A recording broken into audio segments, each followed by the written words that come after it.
Assalamualaikum anak-anak. Waalaikumsalam, Bu. Wabarakatuh. Masih semangat belajar daringnya? Baik, Ibu absen terlebih dahulu. Desi Rahmadani, ada?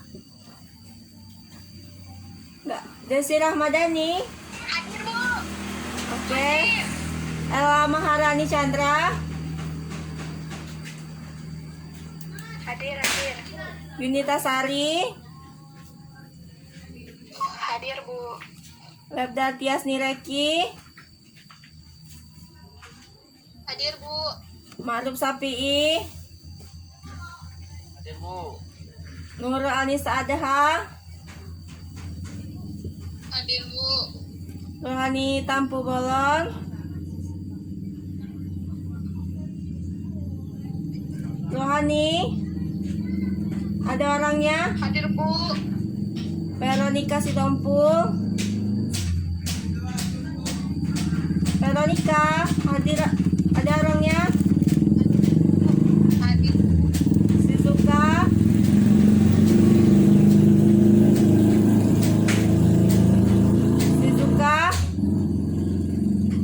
ada orangnya Shizuka? Gak ada ya? Lia Anjani, Hadir, Bu. baik. Martin Sianipar, Indra Martin Sianipar, gak ada juga.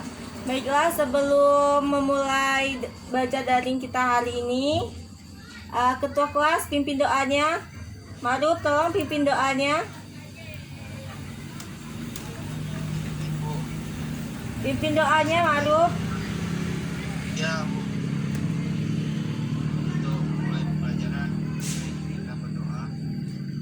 Doa masing-masing dalam kepercayaan. Doa mulai.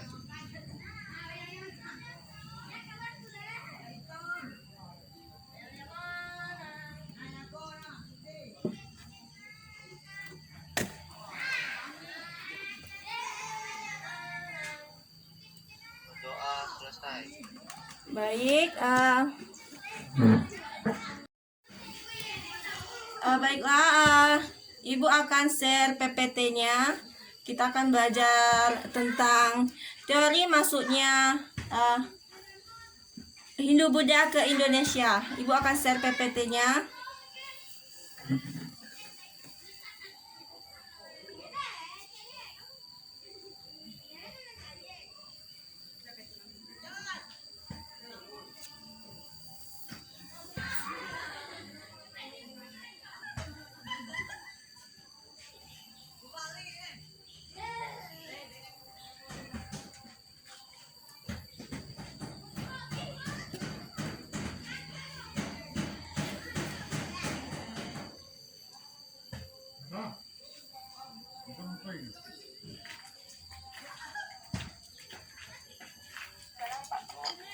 Sudah kelihatan belum?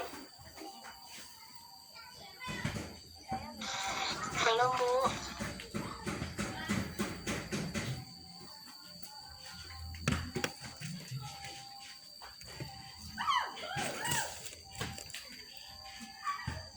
Ada.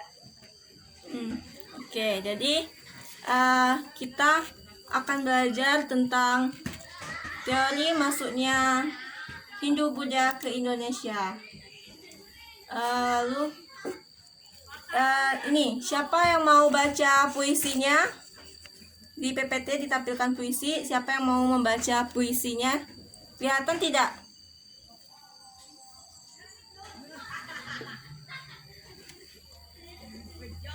Kelihatan tidak PPT-nya? Kelihatan, Bu. Siapa yang mau membaca PPT-nya? Siapa yang mau membaca puisi dari PPT-nya? Suara Ibu nggak kedengeran, Bu. Sinyalnya ya.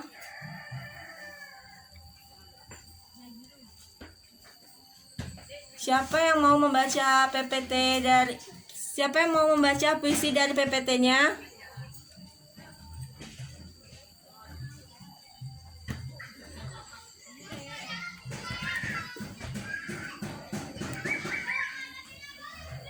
Baik, nggak ada ya. Oke, Bu jelaskan. Di sini ada PPT dari puisi dari PPT yang berjudul Nenek Moyangku. Nenek moyangku orang pelaut, gemar arungi luas samudra, menerjang ombak tiada takut, menebus badai sudah biasa. Angin bertiup, layar berkembang, ombak menderu di tepi pantai. Pemuda berani bangkit sekarang, ke laut kita beramai-ramai. Itu adalah puisi dari PPT yang judulnya Nenek Moyangku.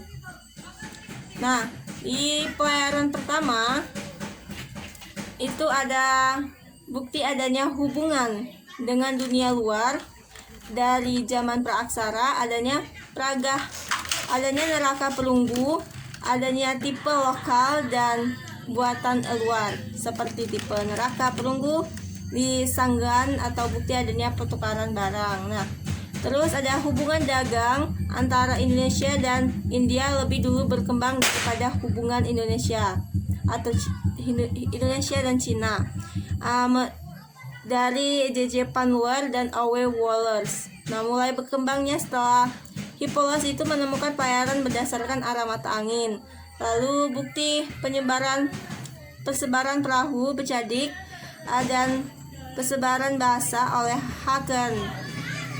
Pedoman Polynesia, Hawaii, Madagaskar, Benggala, dan India Selatan. Nah, ini merupakan adalah pelayaran pertama dari masuknya Hindu-Buddha ke Indonesia. Lalu ini ada bukti hubungan Nusantara dengan asing, itu ada 5 kitab dari yang pertama ada kitab Periplus. Nah, di mana kitab ini pedoman belayar di lautan Erutus di Samudra Hindia, ditulis oleh seorang nahkoda Yunani Mesir pada awal Masehi. Isinya kapal-kapal Polandia yang bertolak di Kelis negara emas. Lalu di kitab Jelaka ini itu menyebutkan Supernabumi atau Neger emas. Nah, lalu yang ketiga itu ada kitab Ramayana. Ini menyebut Yawadika, pulau emas atau perak. Nah, Suwadama atau pulau emas atau nama lainnya Sumatera. Nah, lalu bukti dari hubungan Nusantara yang keempat itu ada kitab Mahanidesa. Ini merupakan di mana bukti itu memberi petunjuk tempat-tempat di timur jauh India. Nah, pada abad ketiga Masehi. Lalu yang terakhir itu ada kitab geografik atau Hypogesis. Nah, bahasa lainnya itu adalah tuntutan geografi. Nah, di kitab ini yang ditulis oleh Codis Ptolemeus ini menyebutkan Prois atau Baru, Sinda Sunda, Sabadi Suyanap, Umi Sumatera, Agaicos negeri Perak. Nah, ini merupakan di mana bukti-bukti ini merupakan hubungan Nusantara dengan asing. Terdapat 5 buktinya ya.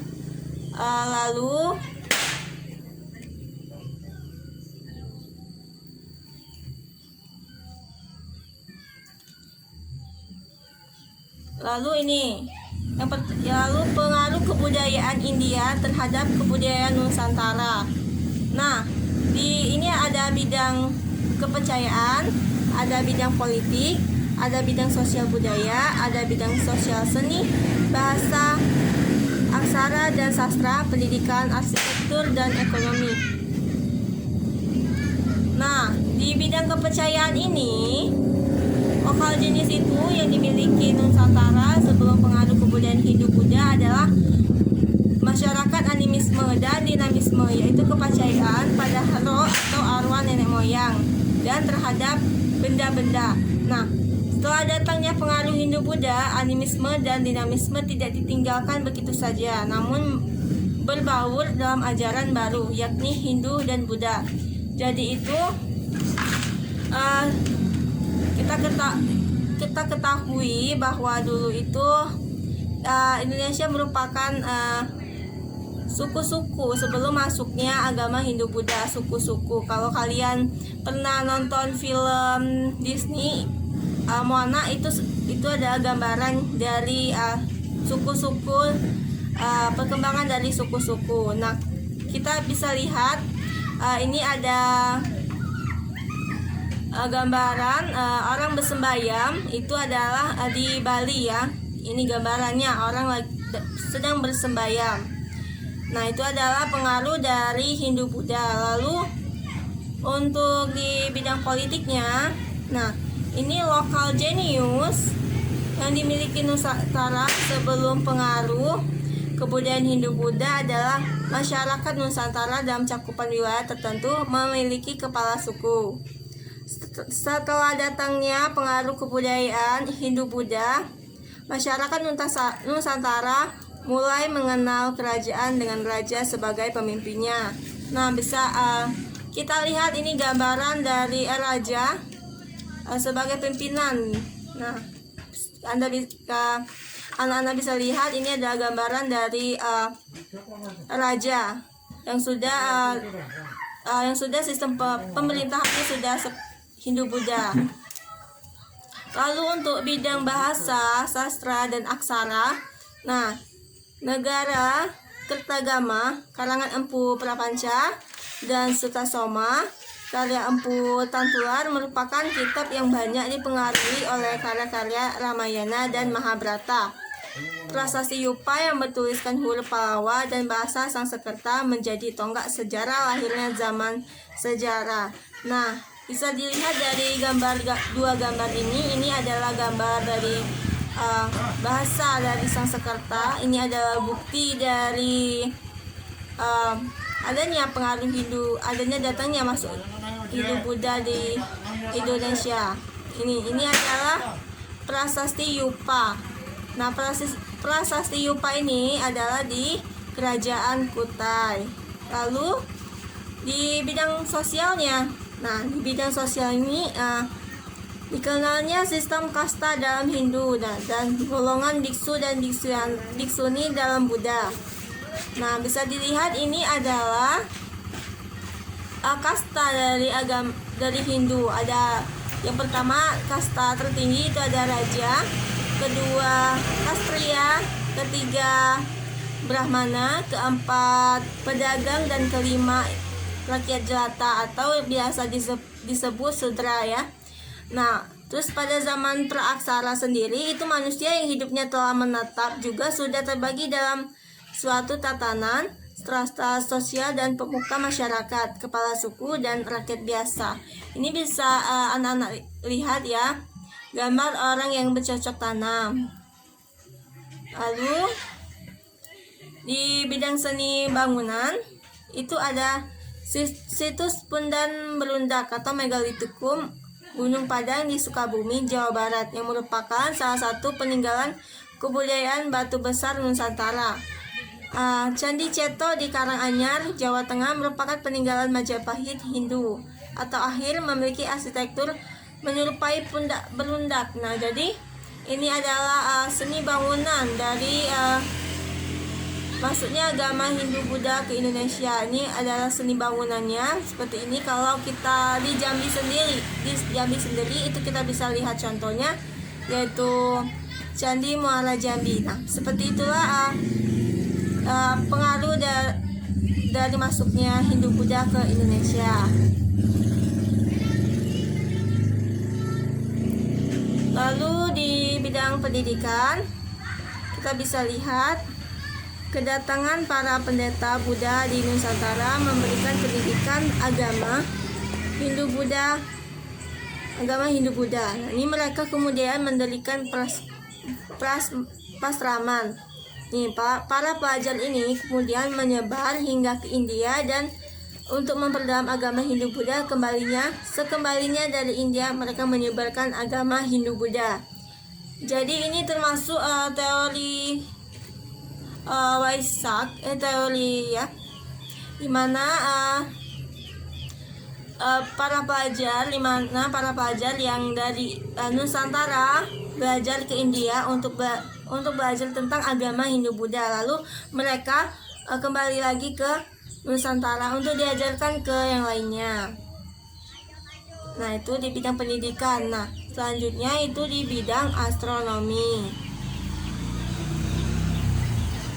Ini pengaruh di bidang astronomi itu ada pengaruh pada sistem kalender. Dalam agama Hindu dikenal sistem tahun Saka yang dimulai tahun 78 Masehi. Di Indonesia, terutama di Jawa dan Bali, tahun Saka sudah ditambahi dengan cara penanggalan lokal. Terus ditemukannya candra sengkala, yaitu angka tahun yang disimbolkan dengan kata gambar dan benda. Nah, bisa dilihat sendiri ya gambar di sini, bisa anak-anak baca sendiri ya. Dari bidang astronomi itu di sini ada. Iya Bu, bisa. Baik ya. Terus selanjutnya, nah ini adalah perbedaan antara Hindu dan Buddha. Ini gambar dari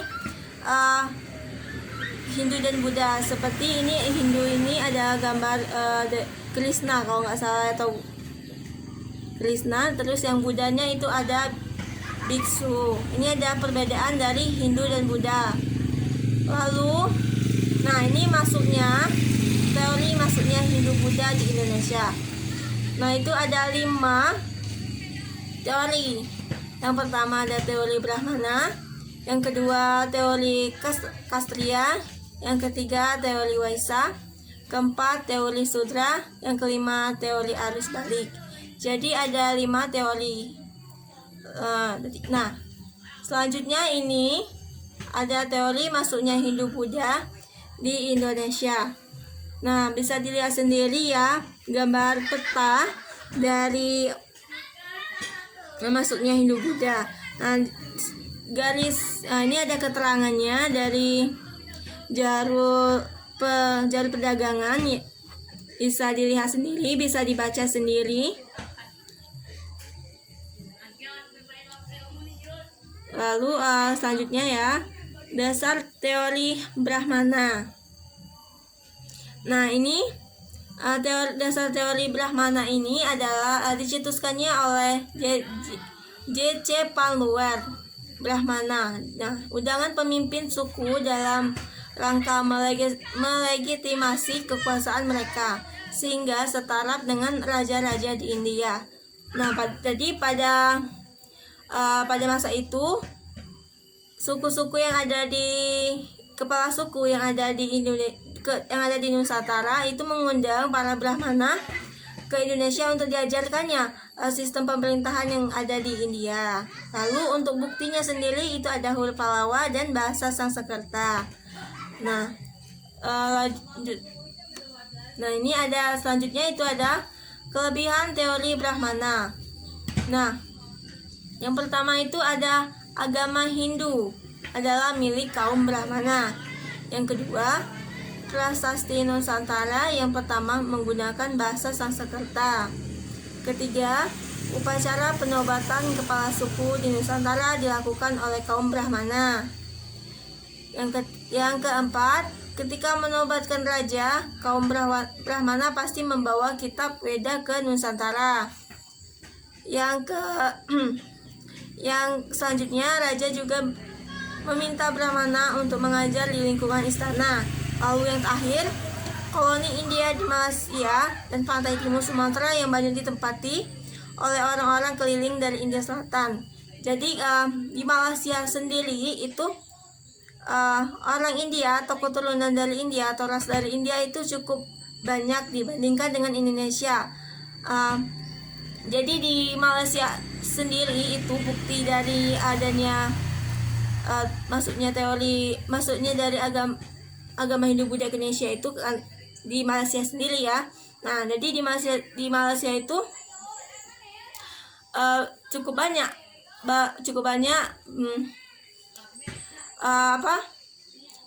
orang India gitu atau keturunan dari India. Jadi kalau misalnya di Malaysia sendiri itu kalau mau pasang periklanan ada 3 bahasa.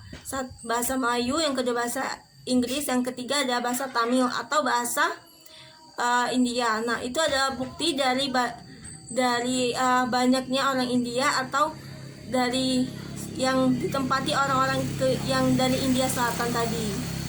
Lalu selanjutnya ini kelemahan teori Brahmana. Jadi kelemahannya ini, bahasa Sanskerta ini merupakan hal yang sangat sulit. Jadi orang mau mempelajari bahasa Sanskerta ini setengahnya bisa, setengahnya tidak bisa. Jadi tidak semua yang bisa bahasa Sanskerta. Lalu yang kedua adalah seorang Brahmana dilarang untuk menyeberangi lautan, apalagi meninggalkan tanah airnya. Lalu ini teori Kshatriya yang dicetuskan oleh C.J. Blackmore Khelji dan J.L. Moens. Jadi pada abad kedua Masehi itu kerajaan-kerajaan dari India mengalami keruntuhan. Lalu terjadilah perebutan kekuasaan pengusaha dari golongan Kshatriya. Di kerajaan-kerajaan yang kalah perang pada masa itu dianggap melarikan diri ke Nusantara. Lalu untuk kelebihan teori Kshatriya ini, semangat bertualang dan menaklukkan daerah lain. Yang kedua, menurut C.J. Black, Kshatriya ini dijanjikan akan diberi hadiah apabila menang. Yang ketiga, Moen Khelji. Kshatriya ini membangun koloni-koloni yang akhirnya berkembang menjadi kerajaan dan menjalin hubungan dengan kerajaan India. Dan menurut J.L. Moens, pada abad ke-5, banyak para Kshatriya yang melarikan diri karena peperangan di India. Itu untuk kelebihan dari teori Kshatriya. Lalu kelemahannya itu ada 3.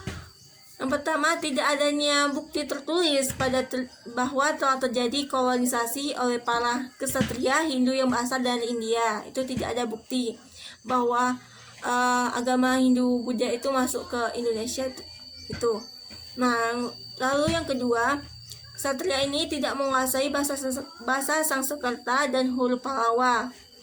Yang ketiga, tidak ditemukan prasasti bahwa Nusantara pernah menjadi daerah taklukan India. Nah, ini lalu yang teori Waisa.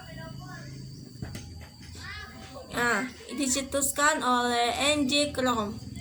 Nah, hubungan dagang antara Nusantara India diawali sejak tahun 1 Masehi. Hubungan perdagangan ini diikuti dengan hubungan kebudayaan seperti agama, sistem pemerintahan, sosial dan budaya. Ini merupakan teori Waisa. Lalu untuk kelebihan dan kelemahannya untuk kelebihannya, sumber daya alam yang sangat banyak di Nusantara membuat para Waisa ini tertarik untuk berinteraksi jual beli di Nusantara. Lalu untuk kelemahannya itu, para pedagang yang termasuk dalam kasta Waisa ini tidak menguasai bahasa Sanskerta dan huruf Pallawa yang umumnya hanya dikuasai oleh kasta Brahmana. Itu adalah kelemahan dari teori Waisa. Lalu ini adalah teori akhir dari masuknya Hindu Buddha ke Indonesia. Ini adalah teori Sudra yang dicetuskan oleh Van Faber. Nah, teori ini itu menyatakan bahwa agama Hindu masuk ke Nusantara dibawa oleh kasta Sudra. Lalu yang kedua itu, mereka ini datang ke Nusantara dengan tujuan untuk mengubah kehidupan mereka, karena di India mereka hanya hidup sebagai pekerja kasar. Nah, ini lalu untuk kelebihan dan kelemahan dari teori Sudra itu, yang kelebihannya semua orang ada pada kasta sudra pasti ingin memperbaiki hidup. Salah satunya adalah pergi ke tempat lain seperti Nusantara. Nah, untuk kelemahan dari teori sudra sendiri, itu yang pertama, kasta sudra umumnya tidak memiliki ilmu pengetahuan dan pendidikan. Yang kedua, tidak menguasai bahasa Sanskerta dan huruf Pallawa. Yang ketiga, biasanya jika ada budak, maka ada tuannya. Nah, maka jika pastilah ada kasta yang tinggi dari sudra yang membawa kasta sudra ke Nusantara. Nah, itu untuk kelebihan dan kelemahan dari teori sudra. Nah, ini adalah teori arus balik yang dicetuskan oleh Vidika Boch. Nah, persebaran agama Hindu menurut ahli itu tidak hanya dilakukan satu arah. Pembawa agama Hindu dari India datang kemudian. Yang kedua itu, setelah tiba di Nusantara, mereka menyebarkan agama. Ini merupakan teori arus balik. Jadi, contohnya itu para pelajar yang dari Nusantara mencari ilmu atau mencari pendidikan ke India, lalu mereka balik lagi ke Indonesia untuk diajarkan ke para penduduk di Nusantara. Itu adalah teori dari arus balik. Nah, untuk kelebihan dan kelemahan dari teori arus balik ini, ada kemungkinan putra para bangsawan di Nusantara ini pergi ke India untuk belajar agama dan kebudayaan Hindu-Buddha. Tujuannya itu agar dengan ilmu yang mereka dapat dari para bangsawan yang membuat kekuasaan di Nusantara dengan mencontoh kebudayaan Hindu-Buddha di India. Lalu untuk kelemahannya sendiri dari teori arus balik ini, pada teori ini sepertinya tidak mungkin jika orang Nusantara pergi ke India untuk belajar agama dan budaya Hindu-Buddha, karena pada saat itu masyarakat Nusantara masih bersifat pasif. Nah, ini PPT selanjutnya itu ada penyebaran agama Buddha. Ini agama Buddha merupakan agama yang bisa dikatakan sebagai pembaharu dari agama Hindu yang dibawa oleh Siddhartha Gautama. Agama Buddha mempunyai kitab suci yaitu Tripitaka, Sutta Pitaka, Vinaya Pitaka, dan Abadi Dharma Pitaka. Agama Buddha ini dipercaya menyebar ke seluruh dunia lewat perantara dua hal, yaitu perdagangan dan utusan khusus keagamaan yang disebut Dharma Duta. Sepertinya sudah selesai PPT-nya. Sampai di sini ada yang ingin ditanyakan?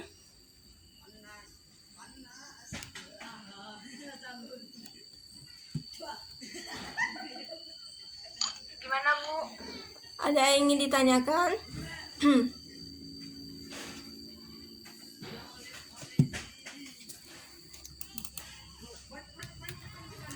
Dari penjelasan tadi ada yang ingin ditanyakan? Ya?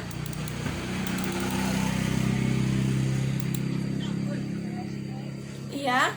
Ada yang ingin ditanyakan? Oh iya, Bu, ada yang mau saya tanyakan. Iya, apa? Saya dari Reki izin bertanya, Bu. Iya, silakan.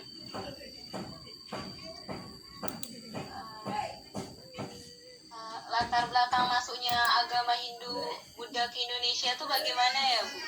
Jadi adanya hubungan perdagangan dengan India itu tadi adalah dari Waisa ya. Jadi masuk melalui jalur Selat Malaka merupakan jalur laut antara India dan Cina. Ini menyebabkan masuknya pengaruh India termasuk Hindu Buddha ke Indonesia. Nah, adanya hubungan perdagangan antara India dan Cina itu ikut berkembangnya wilayah di sekitar Selat Malaka yang ramai didatangi pedagang dari India dan Tiongkok. Nah, perdagangan ini menyebabkan tumbuhnya kota-kota pelabuhan dari kerajaan di sekitar Selat Malaka di wilayah Indonesia. Lalu perdagangan ini menyebabkan ajaran agama Hindu Buddha ini berkembang. Akibatnya dari perdagangan itu muncul kerajaan yang dipengaruhi agama Hindu Buddha. Nah, seperti kerajaan Sriwijaya ya. Nah, di kerajaan Sriwijaya ini menjadi makmur karena perannya sebagai perantara dan tempat singgah dalam perdagangan antara Cina dan India. Nah, itu Leda dari penjelasan dari latar belakang masuknya agama Hindu Buddha. Bagaimana? Sudah jelas? Oh, oke Bu. Saya sudah mengerti sekarang. Terima kasih ya Bu Nesti. Oke. Ada lagi yang ingin bertanya?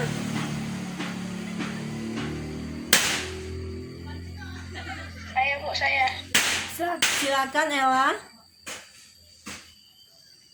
Bagaimana bahasa dan tulisan pada masa Hindu Buddha? Nah, jadi untuk bahasa dan tulisan. Jadi pada masa itu pengaruh Hindu Buddha itu mengantarkan masyarakat Indonesia kepada budaya tulis atau zaman sejarah.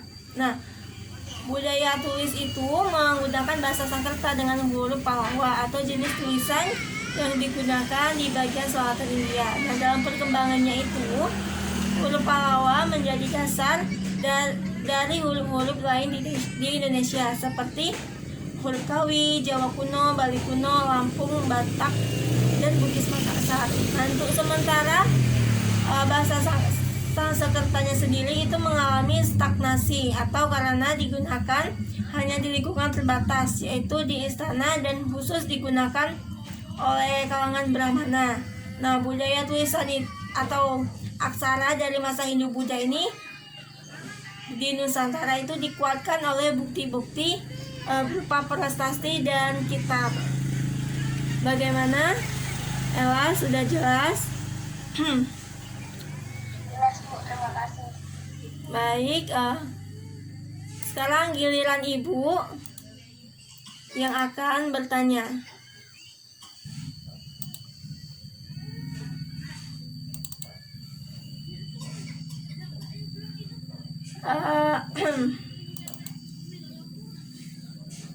Ibu akan bertanya ke Nurul Anissa, ada orangnya? Nurul Anissa, ada orangnya?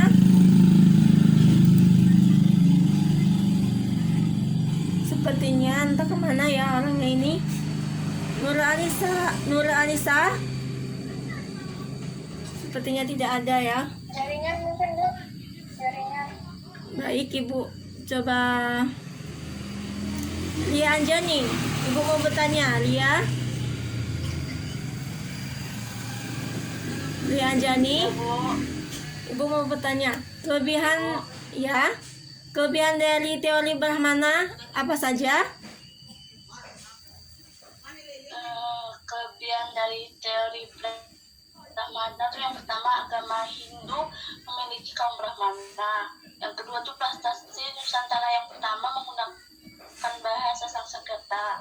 Yang ketiga, ketika menobatkan raja, kaum Brahmana pasti membawa kitab Weda ke Nusantara. Yang keempat, raja juga meminta Brahmana mengajar di lingkungan istana. Yang kelima, koloni di India, di Malaysia, dan pantai timur Sumatera yang banyak ditempati oleh orang-orang keliling dari imigran selatan. Sekian Bu, itu saja Bu.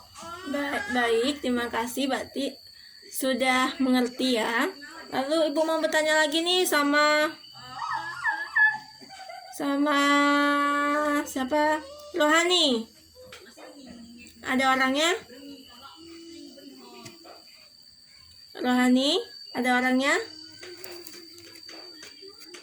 Sepertinya terkendala jaringan ya. Baik, coba Ibu bertanya lagi. Coba ke Veronica, ada orangnya?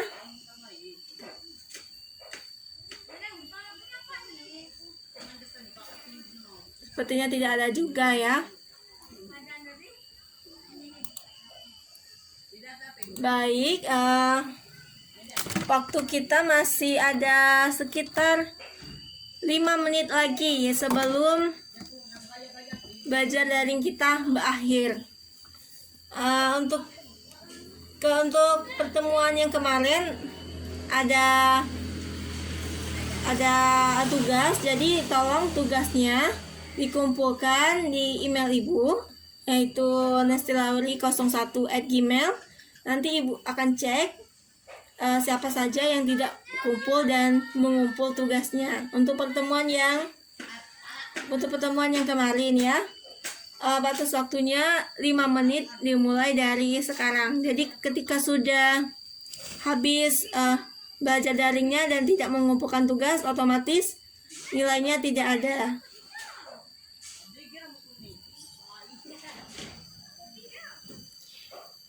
Masih baik.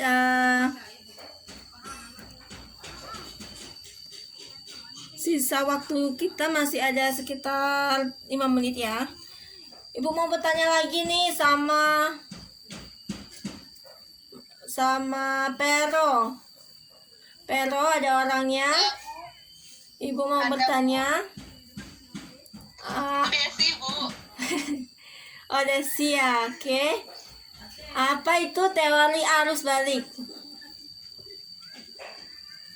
Teori arus balik. Iya. Oh, tahu Bu. Apa? Teori arus balik itu teori yang menyatakan bahwa agama Hindu-Buddha merupakan agama yang dibawa oleh orang Indonesia yang balik dari India untuk menyebarkan agama Hindu. Oh, baik. Itulah teori arus balik. Berarti menyimak apa yang Ibu sampaikan. Nanti untuk PPT-nya sendiri akan Ibu share ke grup ya, atau ke ketua kelasnya. Ibu akan share PPT yang tadi. Oke, kita sudah di penghujung. Ibu akan absen sekali lagi ya. Absen sekali lagi untuk mengetahui apakah kalian masih ada di grup ini atau tidak. Ya Bu, ya. Oke, siap. Desi Rahmadani, Hadir Bu. Ella Maharani Chandra, Hadir. Yunita